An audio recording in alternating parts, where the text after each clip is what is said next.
Andy, my dude, have you heard of the magical website builder known as Squarespace? Ugh, not another Squarespace ad. I feel like every podcast is sponsored by them. Hey, don't knock it till you try it. Yes, okay, it is overhyped, but actually it lives up to the hype.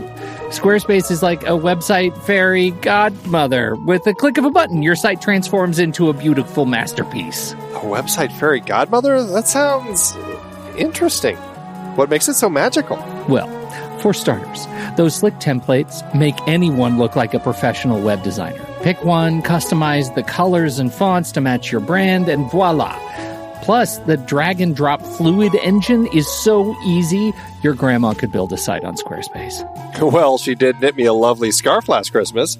Maybe website design is next. Exactly. And when you're ready to sell your Nana's handmade scarves online, Squarespace has built-in e-commerce. Add a store with one click. Get flexible payment options. Then watch those sales roll in. And when she wants to teach others her steezy scarf skills, Squarespace's new courses feature is just the ticket. Nana can set up her curriculum and enrollments and payments in a snap and become the next e-knitting influencer. Oh, wow, you really sold me with the grandma angle. Sign me up for that free trial. Just go to thenextreel.com/Squarespace and transform your site into a beautiful Squarespace masterpiece. Well, thanks, Pete. Even though it's overhyped, Squarespace actually sounds perfect for Nana's site's needs. Appreciate the warning on the ads, though. I'll brace myself next time I listen to a podcast. Anytime. Let me know if you need any help getting that site up and running.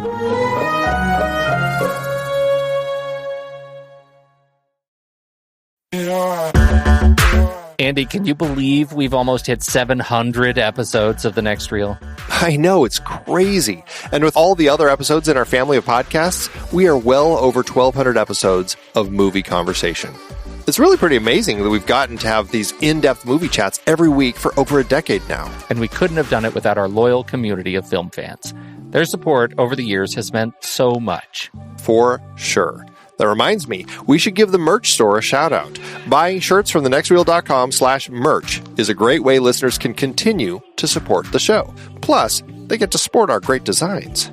Absolutely. I think sometimes folks forget we have a variety of shirts, mugs, phone cases, and more available. In fact, a great place to start is with a shirt sporting the Next Reel's logo. We also have that classic Fast Times Spicoli Surf School tee, or the weirdly popular Rusty's European Tour shirt. The one from National Lampoon's European Vacation. Why is that so popular? Search me, but we have sold a ridiculous number of those. I guess there are a lot of Rustys taking trips to Europe? We're always adding new designs based on movies we've covered, like our brand new design for a streetcar named Desire, featuring a streetcar named Desire.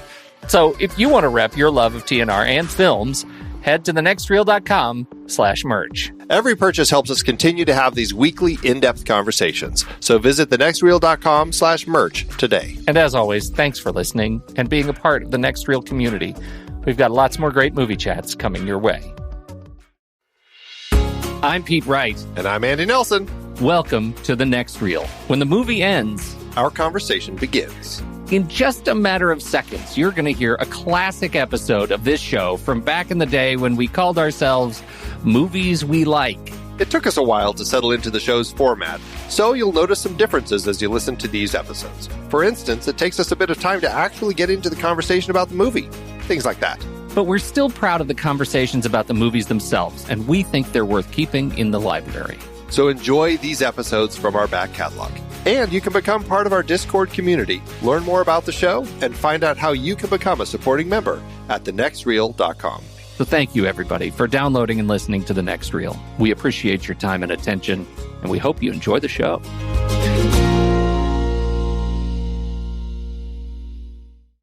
Andy, we got a big night tonight. Yes.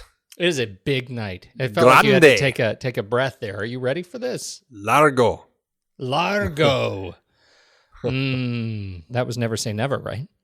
I don't know. Thunderball. That's it. And yes, it was Never Say Never and Thunderball because they're the same thing. Because they're the same. Yeah. Yeah, I never saw Never Say Never. I never saw...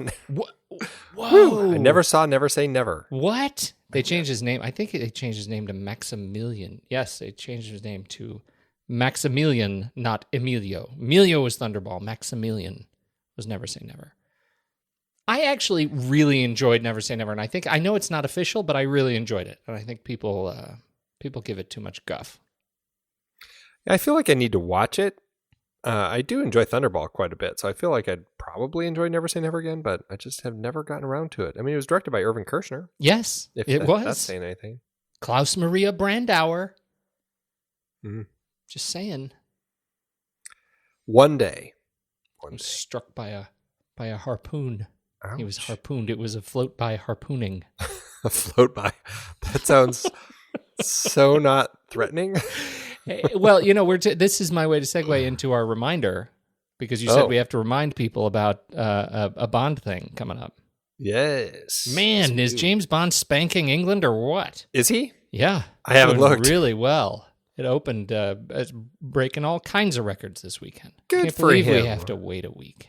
I hope Daniel Craig feels bad. Do you know what? I'm going to tell you. I need to tell you something.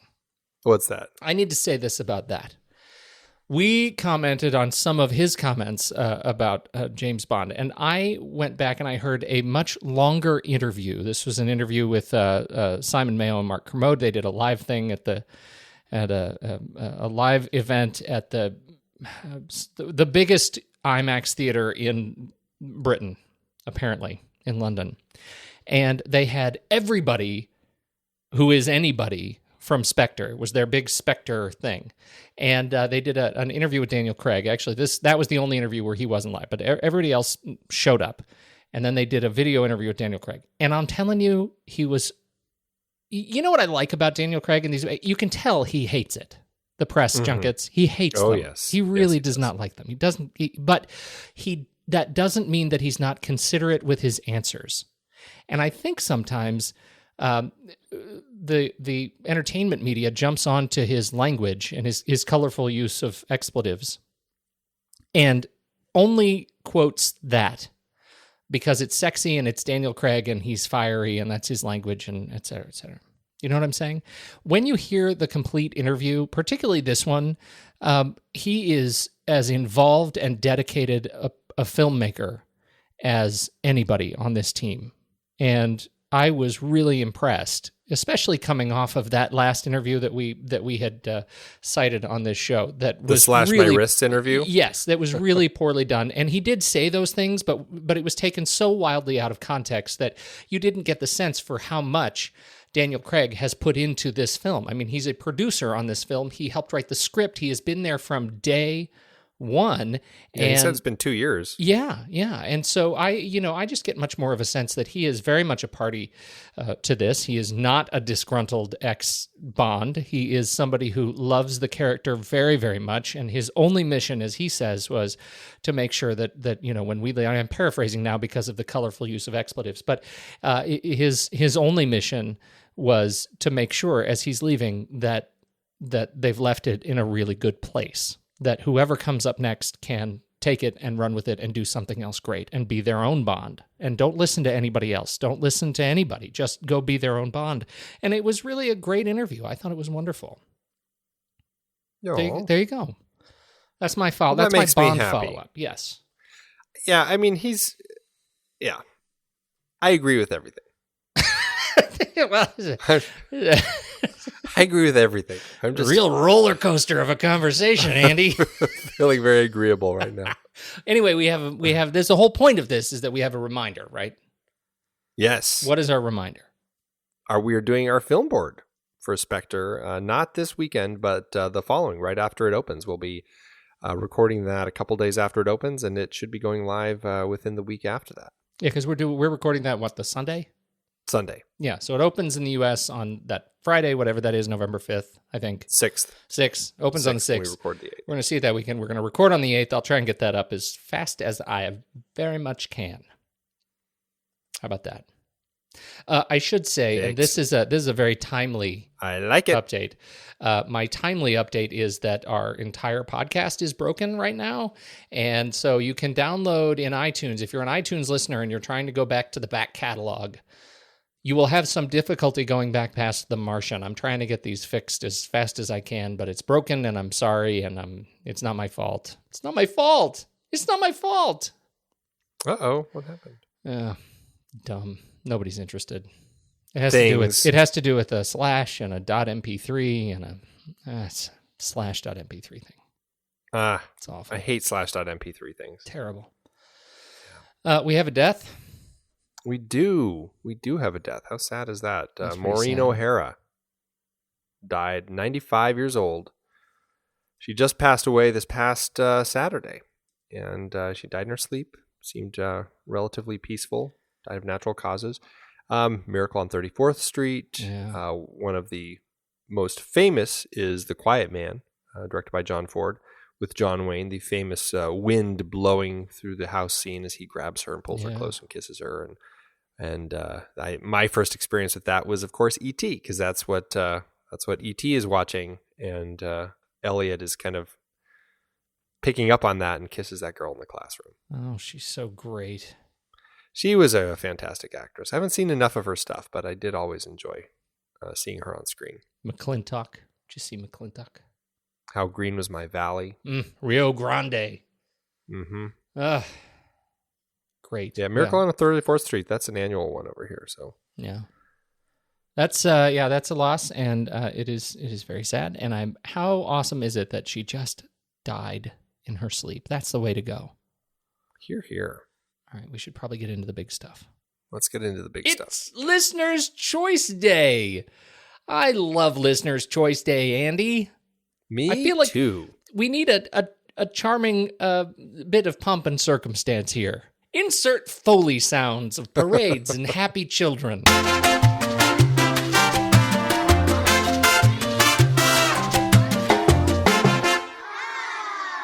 So this is our listener's choice. Andy, what do we do with this listener's choice thing? Why, give us a little bit of a background. Why do we do this? When did it start? And what's your social security number?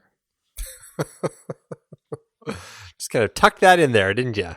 I tucked nothing. We really just love hearing from our listeners. We love talking about things that our listeners want to hear, and we think it's always fun to kind of throw these listeners' choice episodes in when we can to just kind of, spice things up a little bit, as opposed to getting stuck in a rut of all of our series all the time. We get to actually pick something that somebody out there wants to listen to, which we think is great, and then we invite them on the call, have them on for about 10 minutes, and then we talk about the movie. So we've been doing this. Gosh, I think our first one was our first one with Stephen Smart, In the Mood for Love. I think it was In the Mood for Love, Stephen Smart, who is now a part of the team. Look, you can really go places. That's right. You too. That was back in January 2014. That was our first one. So it's getting close to 2 years of these listeners' choice now. Super fun. I really enjoy this. And so you had posted something on Facebook and offered people a chance to comment and get their votes in. Like, what the big question was, what would you want to talk about if you won the listener's choice drawing? And I have to tell you, I was so excited by the responses. There was one movie. There was only one movie that I was moved to rage and violence about. Everything else I was very excited to see. I think that they would be wonderful movies to talk about. Were there any real highlights for you? There was a lot of great options. Some that I'd never seen or heard of, like Lake Mungo. Hadn't heard of that one, but it certainly piques my curiosity as one that I want to check out. Some that I am not a fan of, but I would happily talk about them if our listener picks that one. So, but for the most part, I mean, there's just a lot of great options on here that I would be happy to talk about. Absolutely. I was very excited to hear some of these. Heat. What a great suggestion. The Fly. Fantastic. And of course, Clue. We're big fans of Clue. Yeah, that was a great suggestion from the good Ben Lott, friend of the show. Mm-hmm. There were a couple of great ones, foreign films, great Spanish language films that you went and watched immediately, I think. Is that what you... Not any of these ones. Not any of these ones that were suggested. This was a different one, but yes, there were a number of Spanish films that were put on here too. So, and I think they sound very interesting. Oh yes, these are great. I think it's safe to say that we will never ever be talking about UHF because it is neither of our guilty pleasures. Right? Please tell me it doesn't rank. Haven't even seen it, and it's certainly not ever had the urge to. Great suggestions all the way around. I'm very excited about that, except for UHF. So now we have the drawing. You have the random number generator. You have the 800-sided die. Mm-hmm. And so how does this work? You give me a drum roll, and I hit the button and pick a number, and whatever number corresponds to that person from our list, that person is going to be joining us on the show after our next series, our Hayao Miyazaki series. So at the end of November, we'll be doing this Listener's Choice episode. All right. Here we go. Here's a drum roll.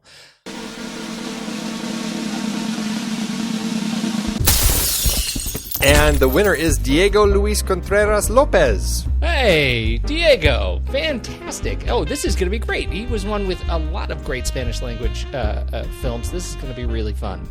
It is. And then at the end, he threw in The Man Who Shot Liberty Valance over on Twitter. So he threw in a lot of options. Oh, that's really good. That's very exciting.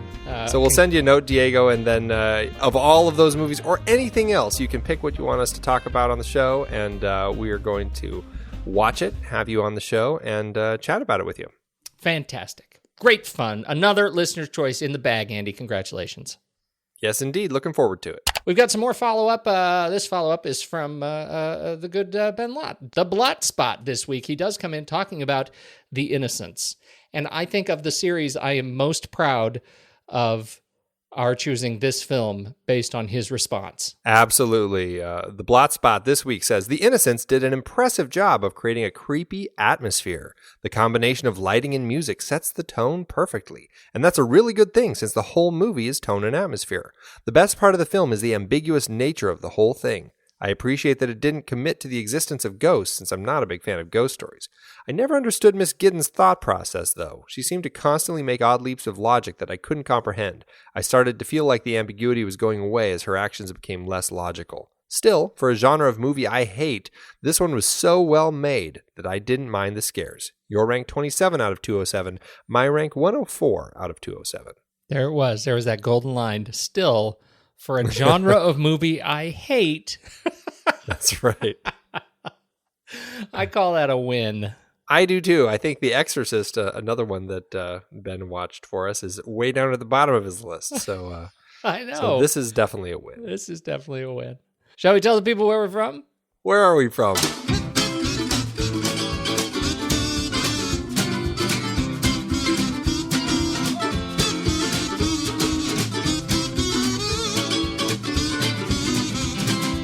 This is The Next Reel on rashpixel.fm, everybody. I'm Pete Wright, and that over there is Andy Nelson. Hello. And we spoil movies. Tonight on the show, the final in our Horrible Children Halloween Spectacular series with Fritz Kirsch's 1984 film, Children of the Corn. Before we get into that, you should learn more about us at thenextreel.com. Subscribe to the show on iTunes or follow us on Twitter and Facebook at The Next Reel. And if you've ever obeyed He Who Walks Behind the Rose, you should absolutely head over to Instagram.com/TheNextReel and play The Next Reel's Instagram, #PonyPrize, #GuessTheMovieChallenge. And with that, let's head on over to Scotland to check in with Stephen Smart, who's out in the corn right now. Hey guys! This week's movie was The Long Hot Summer from 1958, directed by Martin Ritt and starring Paul Newman, Joanne Woodward, Lee Remick and Orson Welles. This week's winner was at Brendo61, who nailed it on Image 3. So congrats at Brendo61, you're entered into the Pony Prize hat. As always, a new challenge starts Friday, so thanks guys, and see you later. Andy, it's time. Let's do trailers.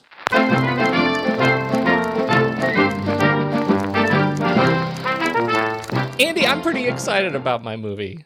Are ya? Well, you know, the thing is, Maggie Smith, Dame Maggie Smith, she's a charming old lady, right? Yes, I love her as McGonagall. She's like the grandmother that we wish lived here in my house. Like so when I saw this trailer for Nicholas Heitner's new film, The Lady in the Van, written by Alan Bennett, it is just wonderfully charming and sweet and small in the very best way. A man forms an unexpected bond with a transient woman living in her car that's parked in his driveway. It reminds me a little bit of the vibe I got from what was the recent Bill Murray thing, Saint Saint Vincent? Yeah, Saint Vincent, right? Where it's just this really unlikely relationship with a crazy old person. Right. And I just love where it takes you. The difference here is that there is more culture behind Dame Maggie's character, where she used to drive, apparently used to drive an ambulance during the war, and she just has a lot of history behind her that she brings to her. James Corden is in it. I love James Corden. Oh, yes. I think he is a charming fellow, and I wish that he was. I sort of wish, even though I like the show that he does, the night show, it's dark. I'm James Corden show. I really like the show. I kind of wish he didn't do it, because I want to see him be a fantastically funny Hollywood star. Like, I want to see him in more movies. I want him to be that guy. I half agree, and I also just love some of the stuff he does on his late show. It just cracks me up so much. Did you see the bit where he had Stevie Wonder drive him to work? I didn't see that. He needed a ride, so he had Stevie Wonder drive him a ride to work. He didn't really drive, but it was really funny. The whole bit about this movie. Back to The Lady in the Van. I'm very excited about seeing this. Nicholas Hytner. I don't know a lot of Nicholas Hytner's work, but I do. The only thing I have seen is The Madness of King George, and it was a long, long time ago. But it was fantastic. This was the Nigel Hawthorne, Helen Mirren, Rupert Graves. A fantastic film. I haven't seen anything since, I don't think. I've seen that, The Crucible, and The Object of My Affection, all of which I liked. Still, all in the 90s, right? I mean, it's been all a while. In the 90s. I mean, he's only done a couple movies in the 2000s. I think mostly he's a stage director. Yeah. So I just think this is a very small and very innocent film compared to what I know of what he has done, and so I'm excited to see it. How did this trailer hit you? I agree. I enjoyed the feel of it. I mean, and I agree. Maggie Smith's just almost always watchable. She's just fantastic.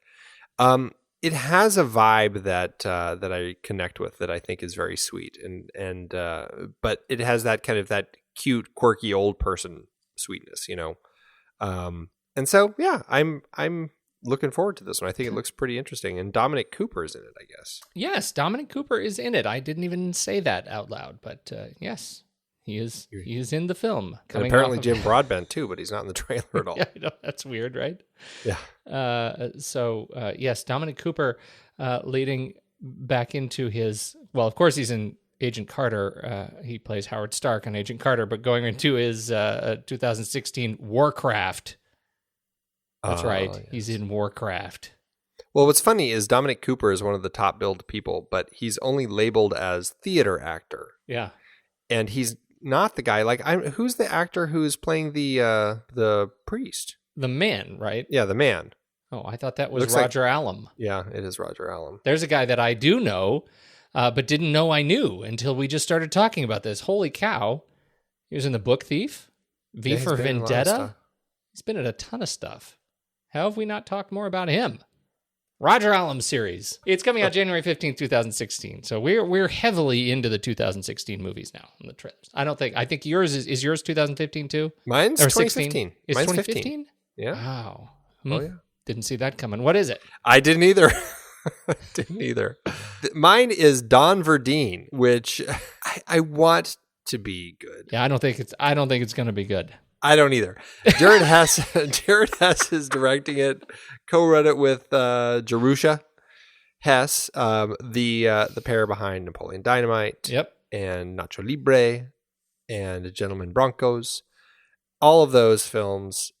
This is the next on the list. And this is, like I said, I want it to be good. I think it could be really funny. This film, Don Verdeen, it premiered at Sundance last year, and according to IMDb, it's opening December 11th, probably a relatively limited release. Hired by an ambitious small-town pastor to find sacred relics in the Holy Land, a self-proclaimed biblical archaeologist comes up short, and his attempt to cover up his failure fuels a comic conspiracy from the filmmaking team behind Napoleon Dynamite and Nacho Libre. It stars Sam Rockwell, Amy Ryan, Jermaine Clement, love him, Leslie Bibb, Will Forte, Danny McBride. I just want this to be good, like I said.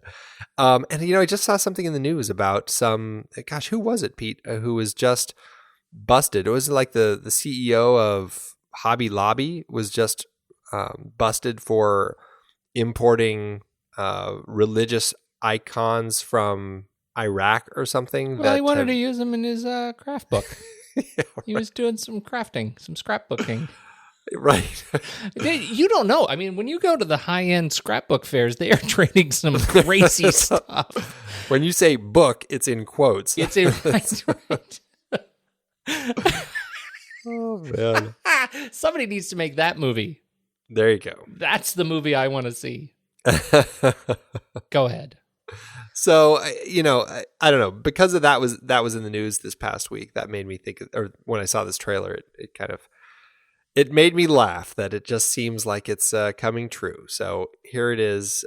Again, I want it to be funny. I want it to be good. I don't know if it's going to end up being that way, but gosh, Sam Rockwell, come on. I want you to be in a great movie again. So it's funny. This Leslie Bibb, she is the quintessential evangelical Southern wife. Yes, she is. My goodness. She nails it here. She nailed it in She was just a very similar character at Talladega Nights.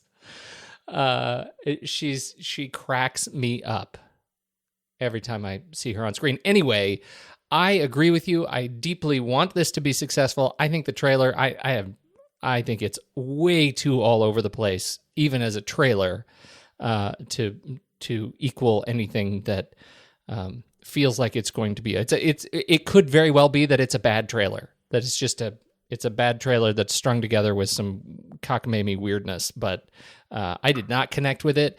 The problem is I connect with everybody in here, and I want them to succeed so badly. I just don't see it.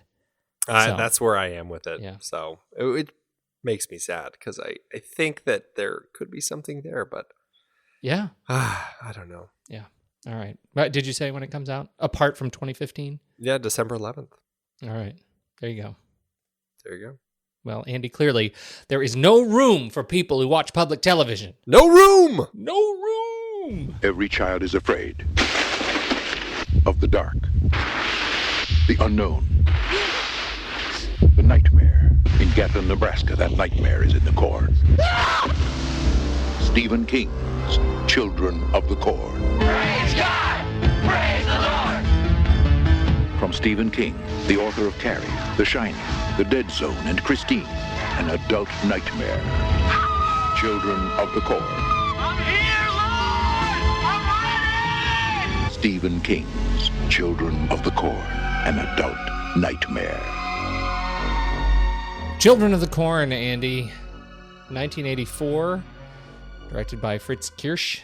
Written by George Goldsmith, based on the short story in Night Shift from Stephen King's Night Shift of the same name, Children of the Corn. Mm-hmm. This is the fourth in our Horrible Children series. And I think we should probably start with an apology.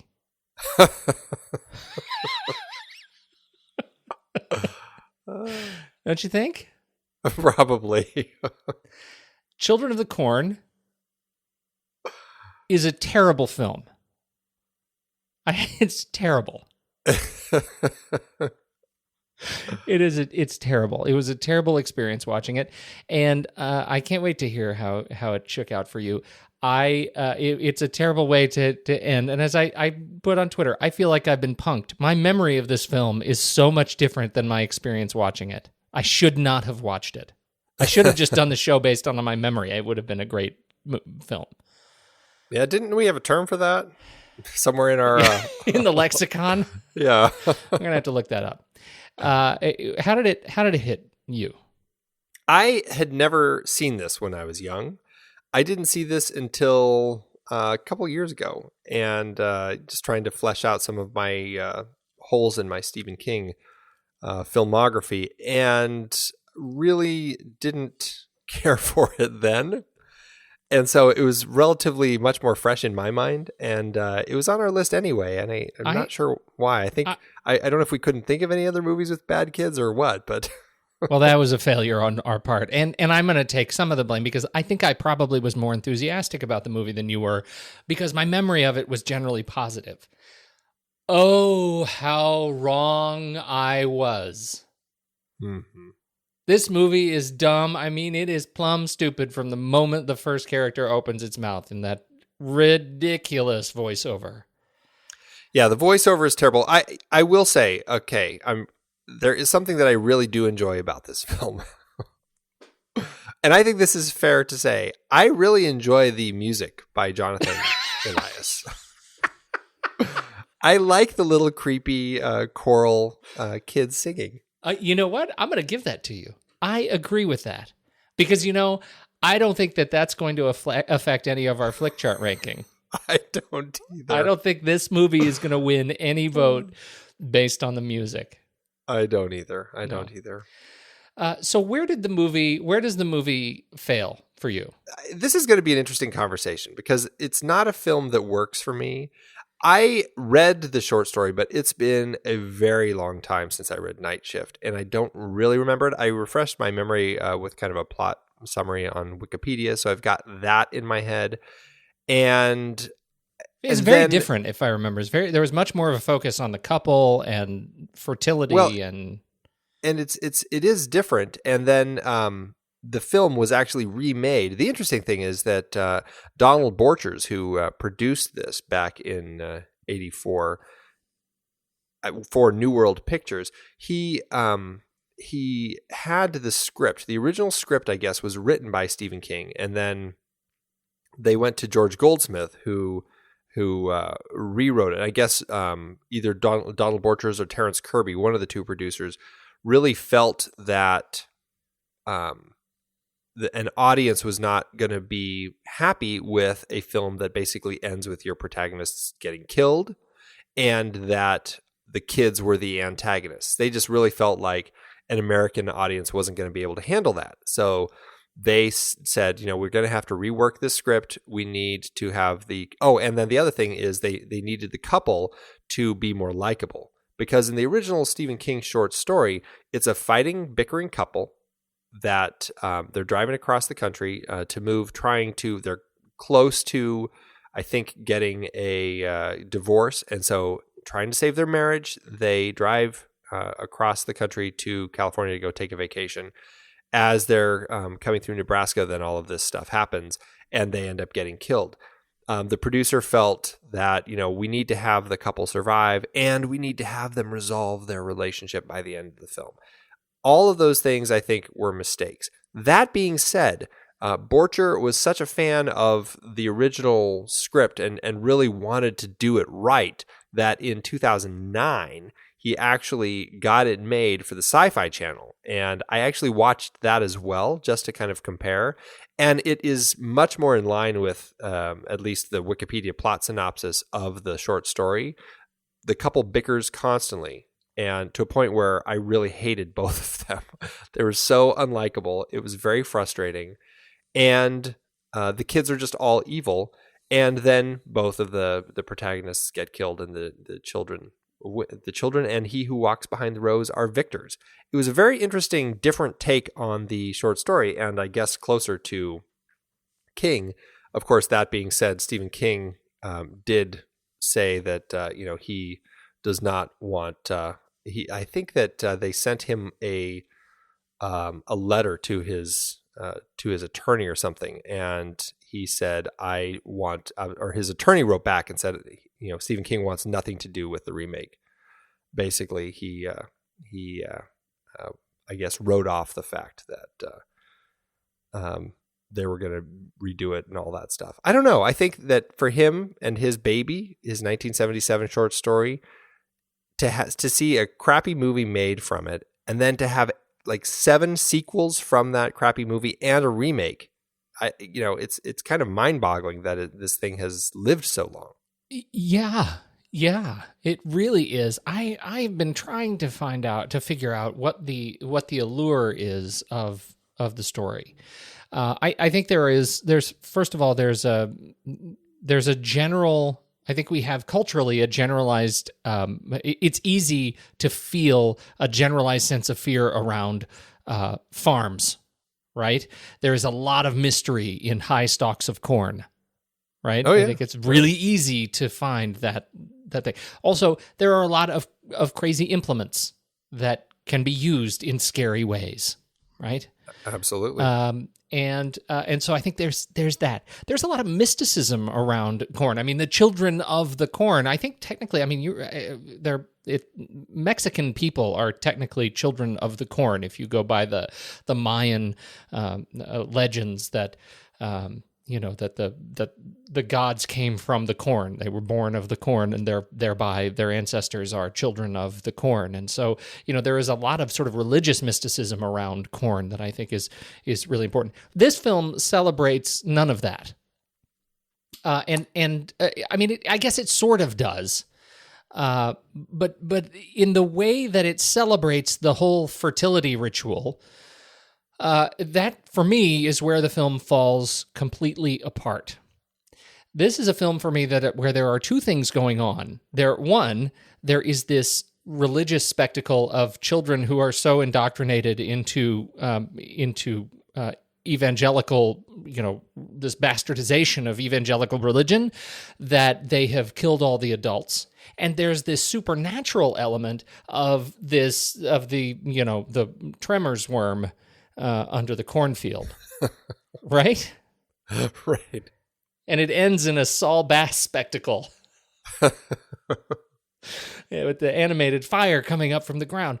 And I found myself really liking the idea of the first part, right? That's a movie I would sit through today. If you really, give me a horror movie where the children rise up and they're the things that are legitimately to be feared.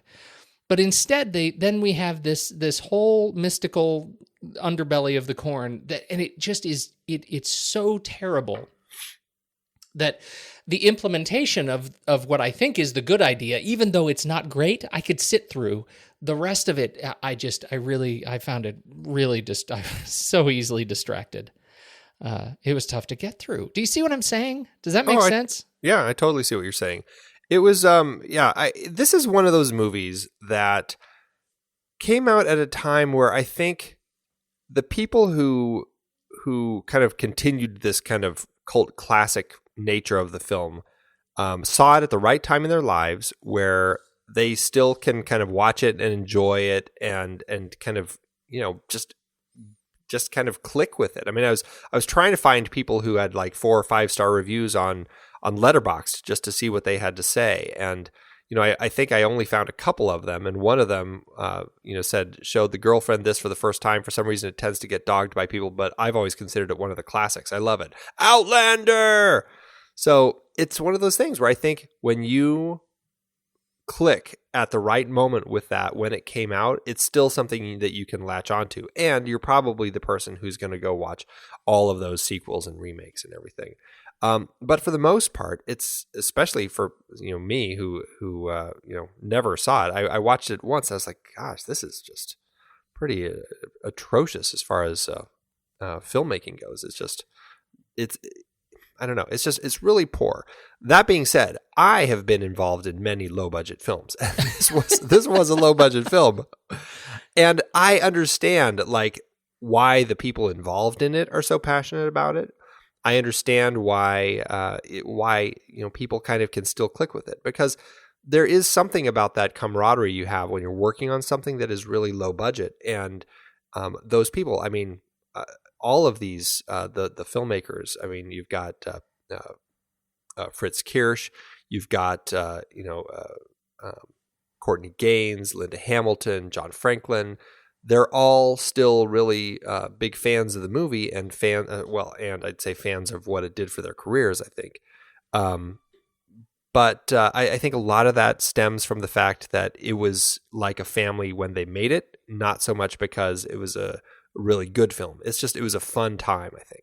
I feel like this is a little bit of, it veers into the volunteers territory where I don't want to be too hard on it for that reason. Because I know these are real people making this movie. It doesn't hold up very well, and I think part of it is it's a challenge to adapt a much more complex short story that has many more layers to it in a way when you just want to make the horror film.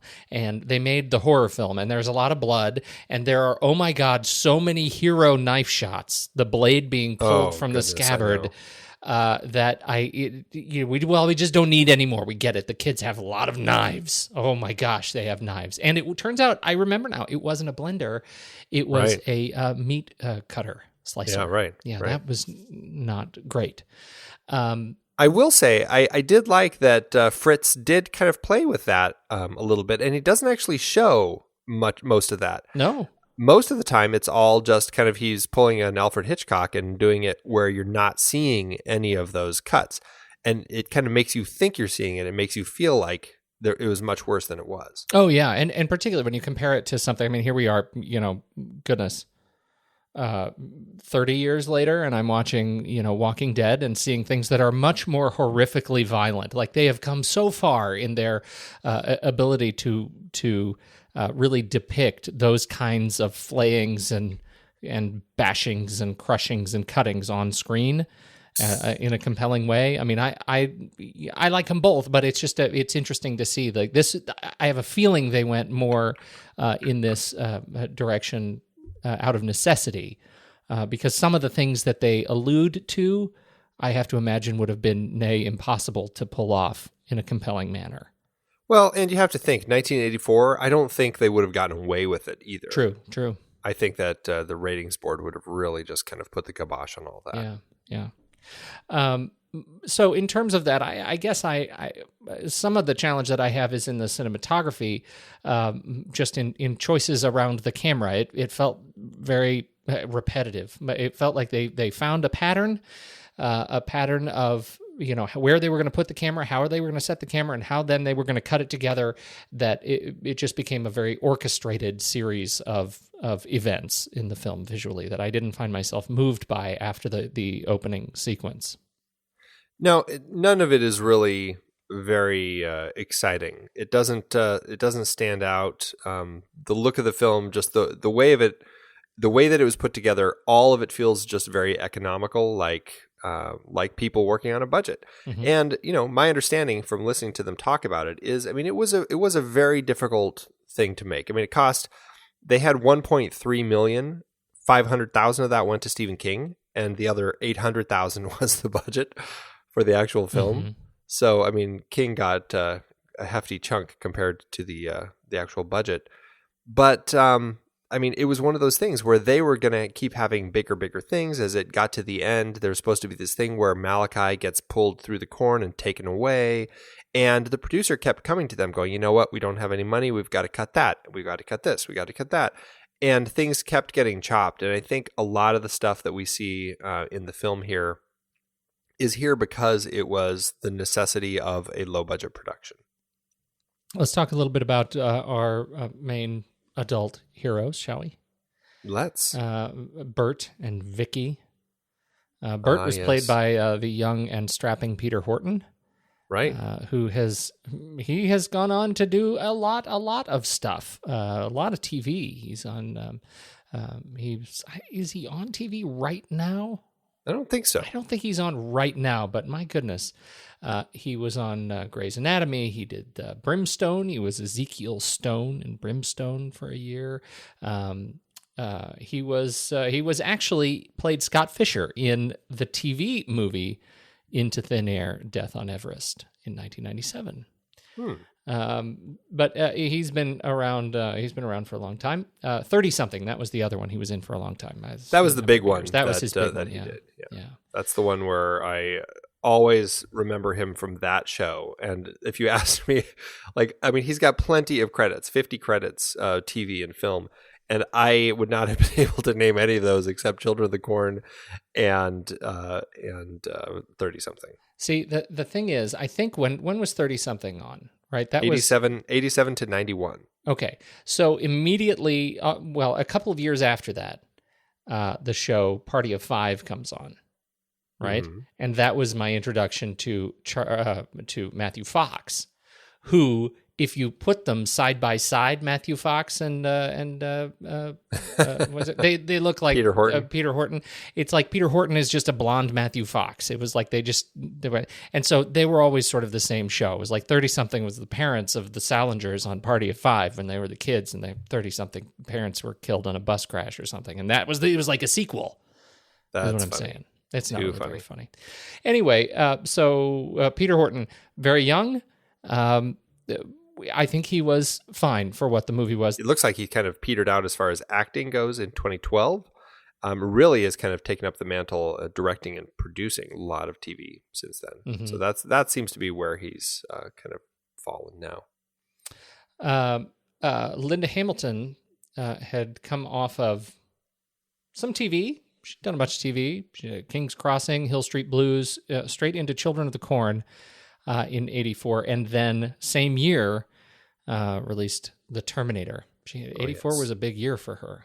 Yeah. The Stone Boy was also 1984. 3 films and TV series. Yeah. Hill Street Blues. So she was very busy. 1984 was a good year for her. I think, The Terminator was really is. I think it's why we remember her. Thank goodness. Well, certainly why I remember her. Absolutely. The problem with her introduction to this film, the first scene of the film is her waking up Bert. And she wakes him up. She like kisses him and surprises him, and they have a laugh, and the laugh's a little canned, and it's fine. And then she stands up and she starts to sing and dance in the hotel room. And it's so hard to watch. And it's not because she can't sing. She's a fine singer. She's singing along to the radio. It's fine. The way it's shot is so awkward. They actively make her look weird in this sequence, and it does not build my affinity to her. It's not her fault. The good Linda Hamilton, she is great. She can sing fine. It's a stupid song, and they make her do it stupidly, and then they shoot her even more stupidly. That's funny. Do you know what I'm saying? Like, it's a weird half shot. She's not in the right place in the frame, and they stay on her for way too long. Way too long. Anyway, too funny. That's how I feel like I met her, and it colors my opinion of her for the rest of the film. I actually like that song. Thank you very much. And it See what actually, I mean? The song is good too.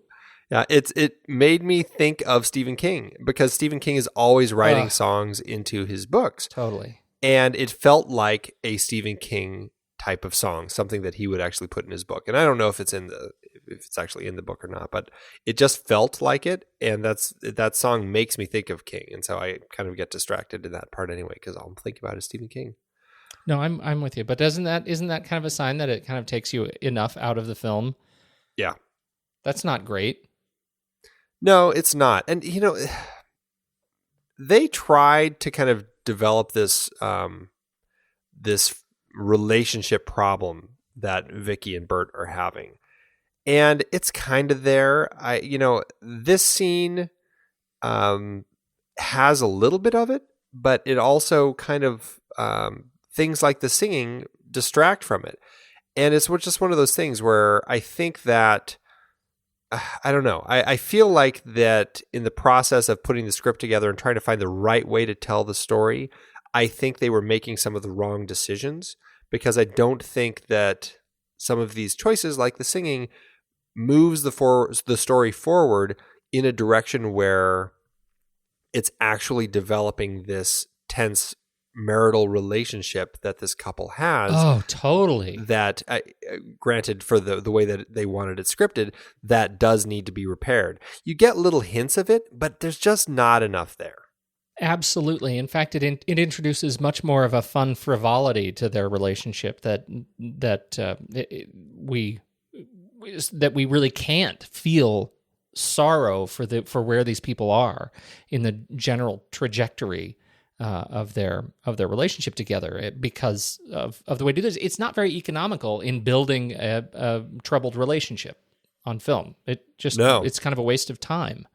Yeah, it's when I read that about the original story, I was like, wow, they really took that in a different direction, and I just don't think it worked very well. It was just like they were just a pretty straightforward couple. There wasn't a whole lot there. Now, that being said, I think they went the other extreme with the remake in 2009 between David Anders playing Bert and Candace McClure playing Vicky. They were so antagonistic that I couldn't stand them, especially Candace McClure. She was just awful. It was so frustrating. I can't blame it completely on her. I think it's just how she was written, but it was a painful relationship to watch, and I just never once felt any sympathy toward either of them. So, I mean, I really do like Linda. I think that Linda's great.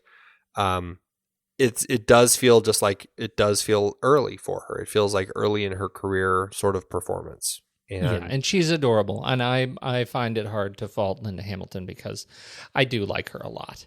Yeah, and she reacts well to seeing the blue man up on the crucifix or the rat. I mean, she reacts fine to the stuff. And I will say she does have a couple of good jump moments that still got me, even though I still didn't care for the film that much. The scene when the boy is in the road and she goes up to him and like he's dead and the body's covered and she goes up to him and then he sits up. Yeah. That made me jump.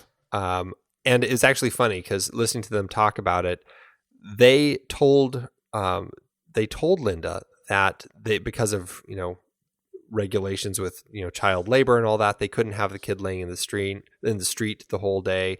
And so they just had a dummy under there.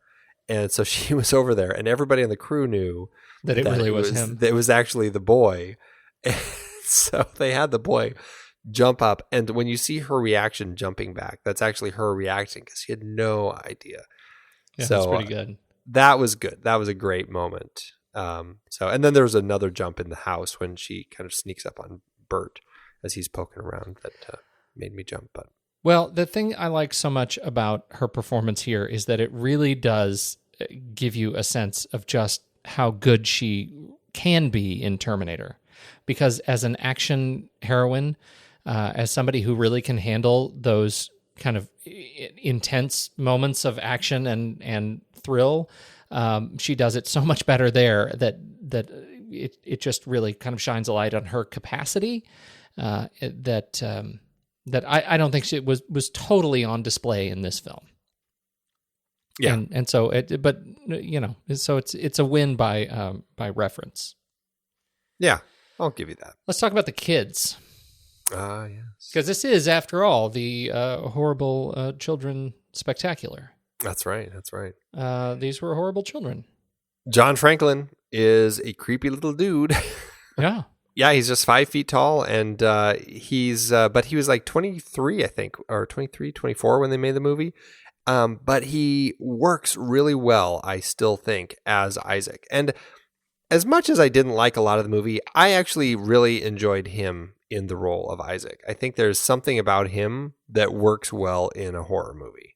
Yeah, I think it really does. I think he just really fits the mantle that they cast upon him, and I think he's, I'm not crazy about kind of the overall story, but I think he fit well as the naughty child. Far superior to the Isaac in the TV movie. Far superior. He is the sort of bastion of evangelical, sort of the center of the evangelical movement in The Children, and he as a leader of children, I think he ends up being actually pretty compelling and pretty scary. And this is why I end up liking the first half of the film. It really is rooted in his performance because he's the one who makes me really want to see how this would flesh out if there was no supernatural element to it. It becomes much more to me, and I kept wanting this to be a there will be blood moment, at the end. It was the sort of good versus evil. It was the slugfest in the sanctuary that I really wanted to see. How did these kids get there? And I felt like that was so missing and could have made a really terrifying movie.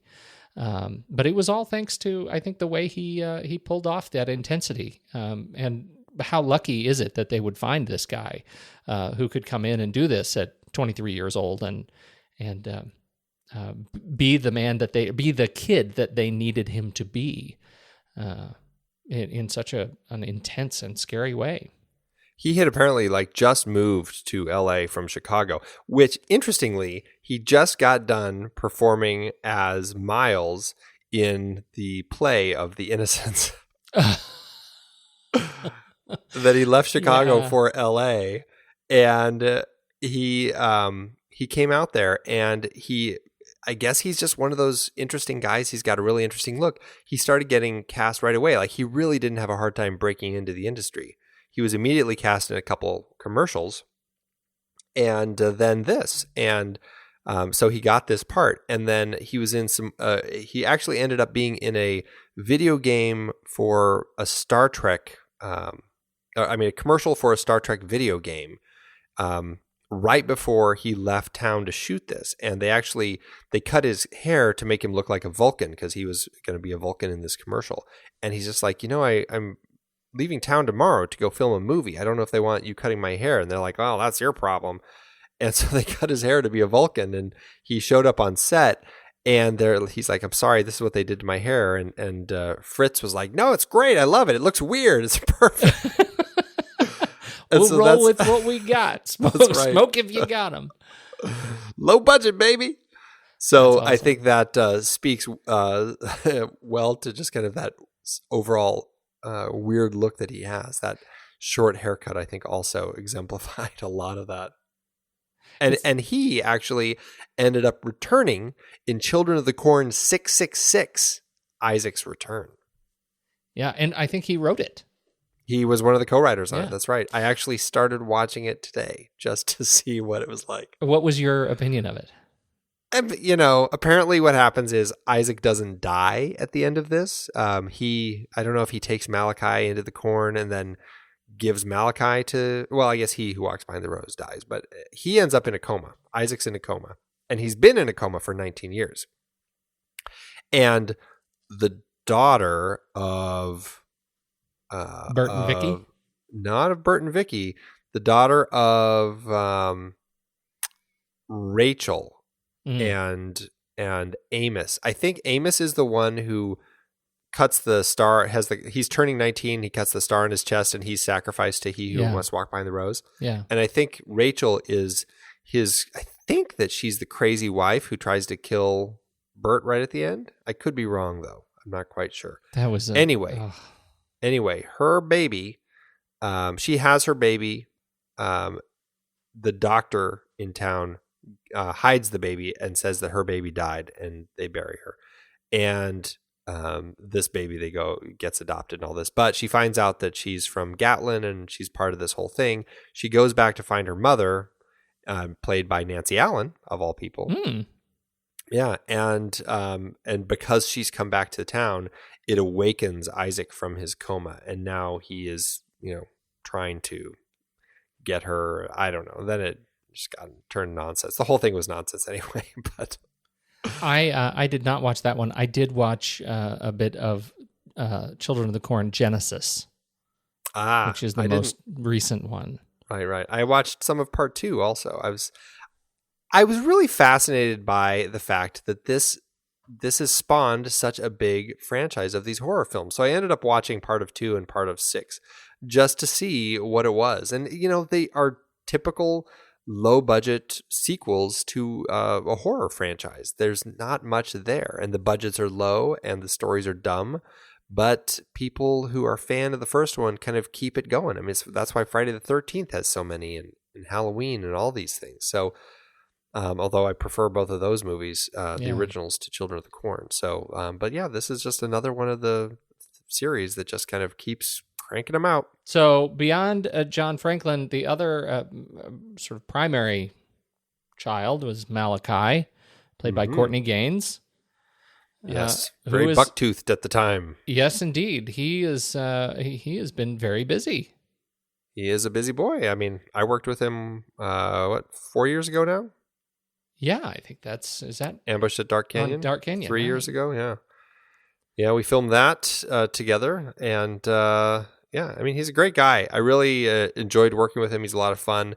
I think he's great at the roles that he does. I mean, he really puts his all into Malachai. I'll give him that. Yes. He really gets into the role and brings a lot to that character. It's a shame the rest of the movie just isn't there for him. I think so too. He is, I think, in terms of the look, in terms of just general casting, if you look at how good the kids are at really completing the image of the Children of the Corn, he absolutely nails what I think is kind of a difficult age and personality in this film, of that kind of mid-teen minion thug, right? Yeah. I think he really does it. He does a great job of making me really hate him.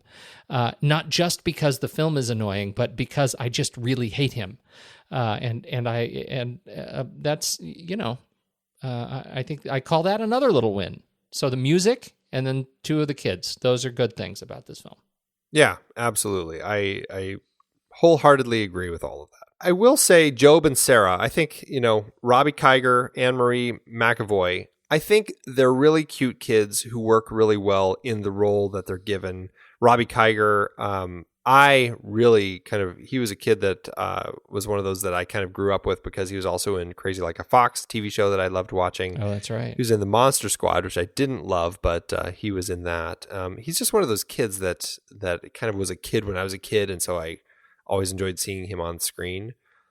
But this was one of those additions to the script that the producer felt we needed to have, because they didn't want to just leave the kids as the antagonists and not give the audience any kid to root for. Oh, so we needed the kids to be part of the family at the end. They needed some cute kids, so it didn't feel like all the kids are bad. And so they wrote Job and Sarah in, and I just think they're terrible. I mean, it's an awful addition to the script, and the comedic banter between Job and Bert really tries my patience. Yeah.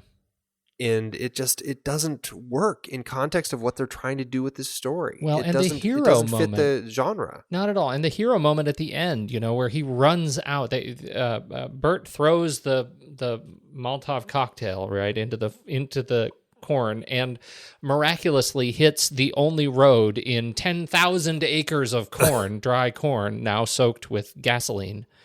And so the kid runs out into the thing. We have the hero moment where he runs out and grabs the bottle, and it is just painful because it just ends up being a really stupid moment between two people that have demonstrated that they're just awkward together. Yeah, it's just not written very well, and it's there is no kind of emotional climax in that sequence, and you really wanted to be. If you feel like you needed to have earned that. Yeah, absolutely. It just, it really kind of just, it fell apart. And, the end effects are terrible. Not that, again, low budget. I understand all that, but, it just. But this is the same thing with the eyes, we could kind of do a lot with fire to make just plain fire look good and big.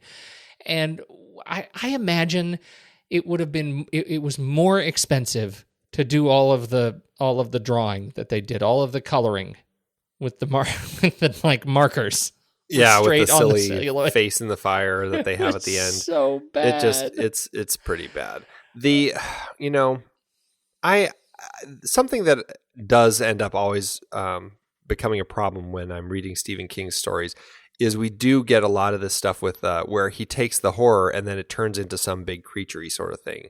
And that's where I think a lot of his stories end up kind of just falling short for me. Mm-hmm. And this one, He Who Walks Behind the Rose, that whole element doesn't work for me at all here. Now, of course, the rumors in Kingville are that He Who Walks Behind the Rose is actually Randall Flagg. I don't know if there's any evidence that Stephen King has ever actually said that. But, it is an interesting thing to think about. But look at the books that do work, right? That don't go all monstery, except like Cujo works really well, right? That one works great, but it's ones like this or It or what are the other ones where there's a big, the big demon-y sort of thing at the end? I can't remember, but I keep thinking about the one with, what was the one where the guy went in and sat on the toilet and the monster came out of his butt? Oh, Dreamcatcher. That was terrible. Yeah. I did not was get that. pretty But you know, his best stuff comes when he's trying sort of not to do that. Like 11/22/63, I think, was one of my very favorites of his, and there's no monstery stuff in it at all. Yeah, it seemed like earlier monster stuff in his career. Like it seems like he's kind of evolved past some of that. Mm-hmm. So interesting. I don't know. Yeah. All right. Well, I really, I mean, my notes, the end sequence is, I think, what did I write? It was the delicious bit of icing on the stupid cake that is Children of the Corn. And I honestly, I can't remember if I was referring to the animation or if I was referring to the weird tagged on attempted jump moment of the woman in the car with the scythe. Yeah. It was so short and so easily like moved past and so not haunting or thrilling at all. That talk about ending on a whimper. Because then all of a sudden you've got this kind of this weird romantic moment between them talking about the kids, and then it's just like the the familial moment that we're trying to have. That's like the end. It's like that was abrupt. So very strange. All right. Well, I've got a few last things before we close shop on this thing. Stephen King had this to say about it.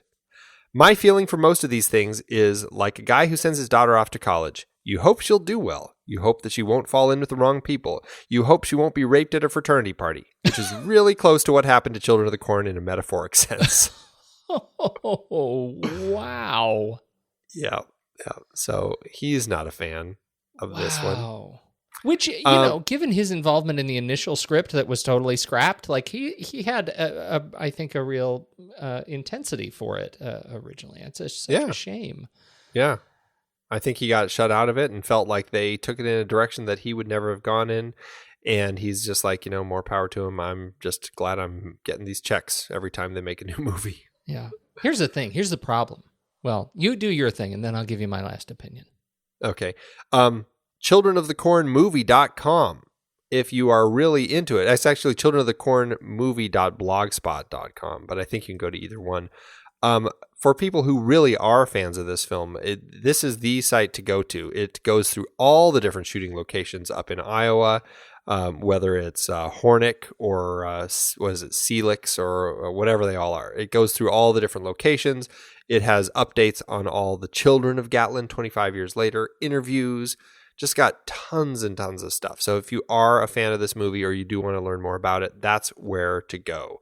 We can put a link to that in the show notes. Now, where are you sending people? Because I'm going to childrenofthecorn.com, and that's one thing where it's like an Amazon store. No, and if I go to Children of the Corn movie. Movie. Yeah, don't go to childrenofthecorn.com.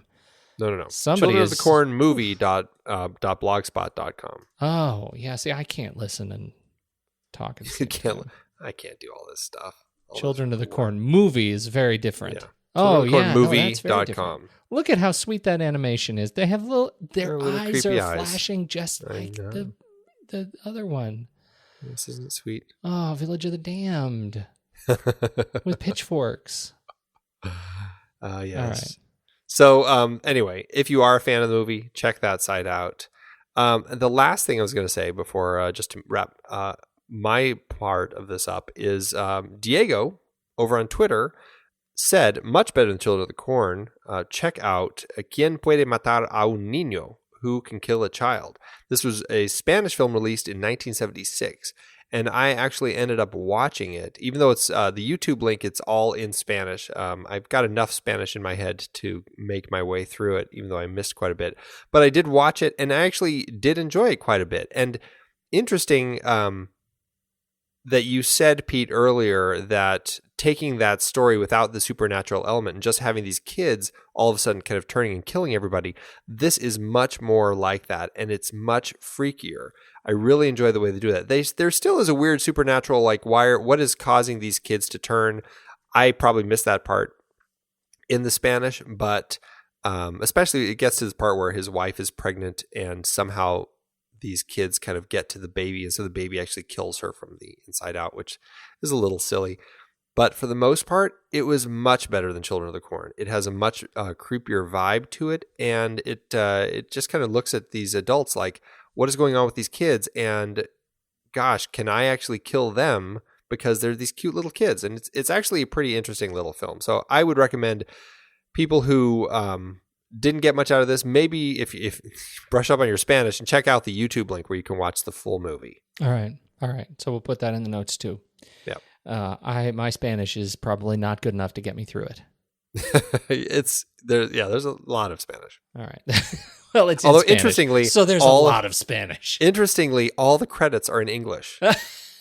I couldn't figure out what was going on there, but that's awesome. Yeah. All right. Well, so we need to talk about numbers then. Yeah, it cost, like I said, it cost $800,000 to make, with another $500,000 going to Stephen King. Adjusted, that all comes out to about $2.9 million when you adjust it for today's dollars. Not bad. It looks like of that, it ended up making domestically about $14.5 million. Adjusted, that's about $32.6 million. So, it did pretty well for itself.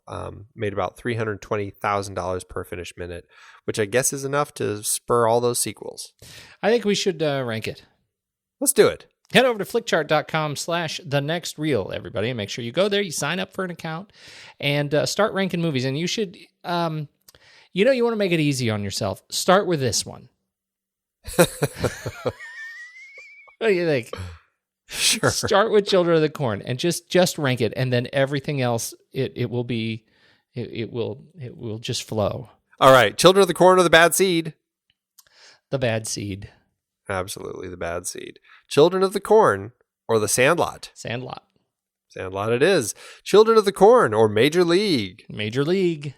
Major League, yes sir. Children of the Corn. Here we go. Stephen King or the Dead Zone? Dead Zone. Dead Zone, yes indeed. Children of the Corn or Scoop? Scoop. I might put Children of the Corn on over Scoop. Pete. There's only one challenge on this list for me with this movie, and I think you know what it is. I'm hitting a point where I'm going to be challenged for the rest of these because, I have a thing. I can easily watch a bad horror movie. Like, I can very easily sit on the couch, watch a bad horror movie, much more than I would put on Scoop. What? I'm picking Children of the Corn on this one. Seriously? Yeah. What about ScarJo? It was such a bad movie. She's so sweet. She's so sweet, and it was so bad. That movie was so bad. I'm gonna take you to the mat on this one. I think it deserves to be even further down than Scoop. Okay, all right, that's fine. Yes. One, two, three. Scissors. Aha. 1, 2, 3. Scissors. Oh, criminy. Sorry. At least it's in the bottom of the list. All right. What's next? Is there a next? Children of the Corn or Mad Max Beyond Thunderdome? Definitely Mad Max. Mad Max. Children of the Corn or The Hospital? The Hospital. The Hospital for sure. Children of the Corn or Alien Resurrection? I will take Alien Resurrection over this. Absolutely. So that's it. Number 202 out of 208. It's only ahead of Scoop, Strange Days, Pritzi's Honor, Apt Pupil, Rush, and Under the Cherry Moon. So it's not the lowest Stephen King movie. Apt Pupil we actually have ranked lower.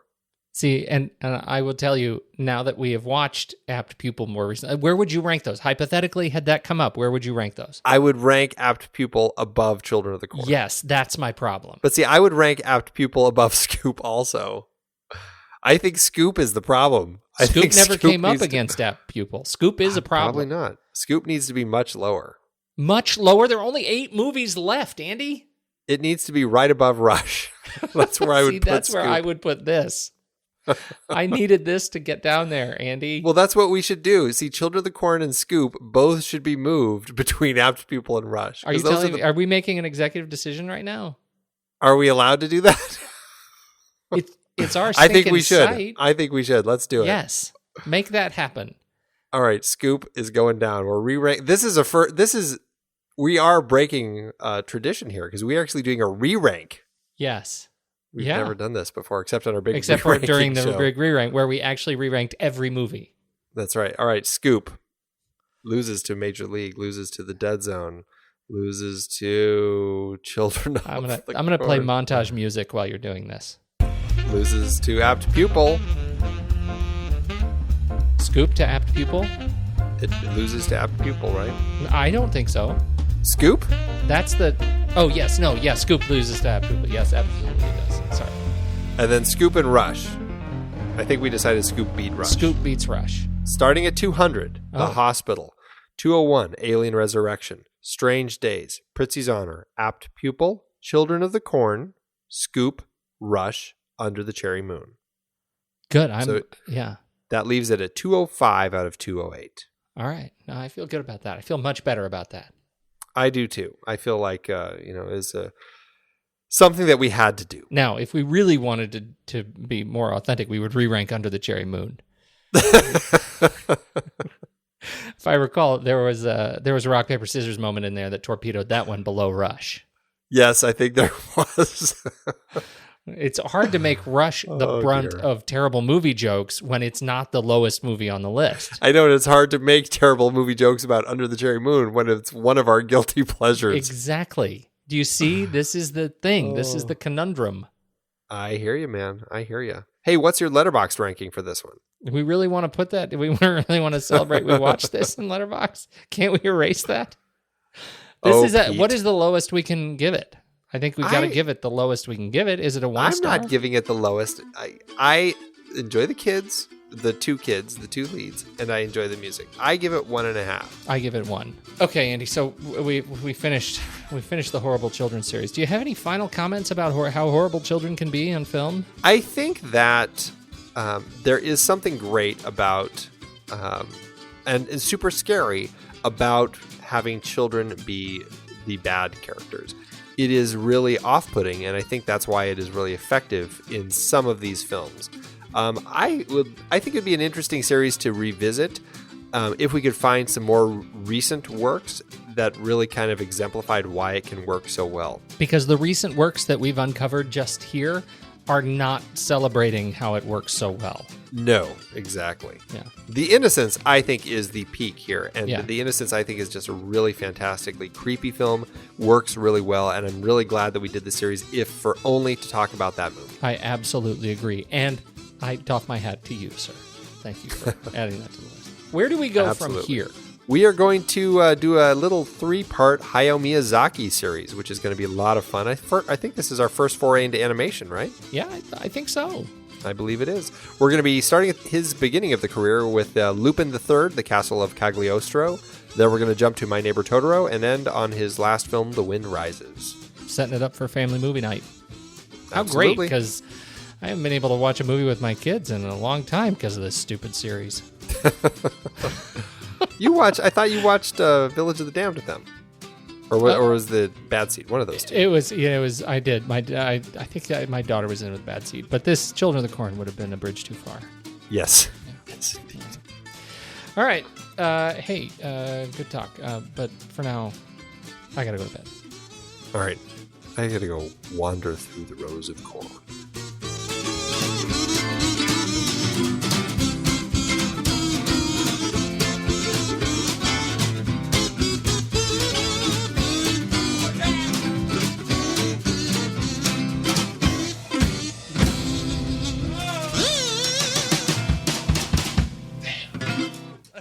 You know what we didn't talk about, Andy, is something that my Amazon reviewer digs into, which is the number of movies, adaptations that have been done from stories in Night Shift. This is from John Page in 2006. Once again, a King story is ruined on film. In the short story collection Night Shift, Mr. King gave us some of his best short stories and spawned at least 6 movies that I know of. This Mess, Trucks, twice, once by King as Maximum Overdrive and once as a TV movie, Night Surf, The Boogeyman, not the new one, Graveyard Shift, The Mangler, and maybe more, and not one of them has been done right. This misses by a mile as it tells of the cult of kids who will kill adults in a town and serve he who walks behind the rose. More like we stepped in something behind the rose. We stepped in a flaming piece of junk. Skip it. And I think we've just determined that's actually much more than 6 movies. It's more like, what did we say, 10? It's 6 feature films, 4 TV adaptations, and then 10 of his Dollar Baby adaptations. Those are where somebody pays him $1 and they can go make a short film from one of his shorts. So we've got Children of the Corn, Cat's Eye, Maximum Overdrive, Graveyard Shift, and The Lawnmower Man and The Mangler. Those are the feature film adaptations. Television adaptations, sometimes they come back. Trucks, Battleground, and Children of the Corn. Again, that was the remake of the Syfy production. And then, oh my gosh, all the Dollar Baby adaptations are 10 of those. So there's a lot of them. So this, man, Night Shift. And I guess I should say, Cavalier and Penthouse and Ubris and Cosmo, all of the magazines that had originally published these short stories. The collected works, it's tough to find really standout films as a part of that. Maximum Overdrive, really? Well, that was Stephen King's directorial debut. I know, it was it was pretty terrible. He admits it. He admits that he was coked up the whole time and doesn't know what was going on. Well, you do what you got to do. What's yours? Mine is a 5-star. I decided to go the other route. All right. Yeah. Well, why not?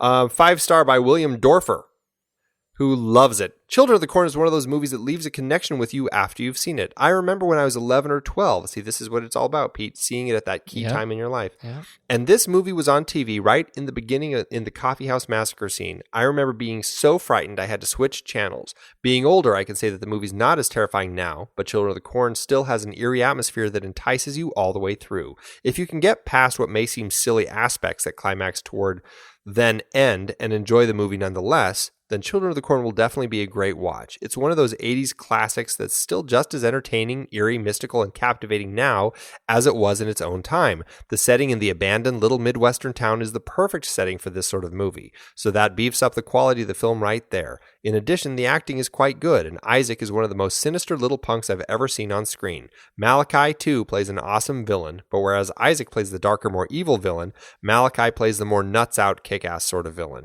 The two of them work great together and lead the evil flock of children. God, it's starting to take its effect on me again. Although Children of the Corn doesn't really have the humorous breaks in it that a lot of other horror movies do, it's certainly a great and enjoyable movie that's most likely to captivate you with its dark, mysterious atmosphere. Pick this up in time for Halloween, too, to give you an extra reason to be scared and to love this time of year. Thanks for the time and peace. Peace out, William. Glad you love this one so much. That's pretty good. Ah, yes. That is indeed. pretty good. All right, I'll take it. Amazon. By the way, Pete, It's called a double whammy. I looked in our glossary. Oh. When you watch a movie you've cherished since childhood but haven't seen since, then only to find that not only is it not as good as you remembered, but also that you have now ruined the memory you had of it. That is a double whammy. We call that a double whammy. Yes. What were we being so funny about that double whammy seemed the appropriate term for that? It was Rush. Rewatching Rush really was a real disappointment for Pete. He really loved his memory of the coolness of Jason Patrick and the hotness of Jennifer Jason Leigh, but watching this film again really ruined that memory. He also realized how much he didn't like the film. Usage. I rewatched Ralph Bakshi's Lord of the Rings, and man, what a double whammy. Okay, no, I get that. That's good. Yes, it worked pretty well. Yeah, So, that's a double there you go. whammy. We should study our own vocabulary. I know. I feel like we need to use these sometimes. We got a whole lexicon ready for people to throw our way.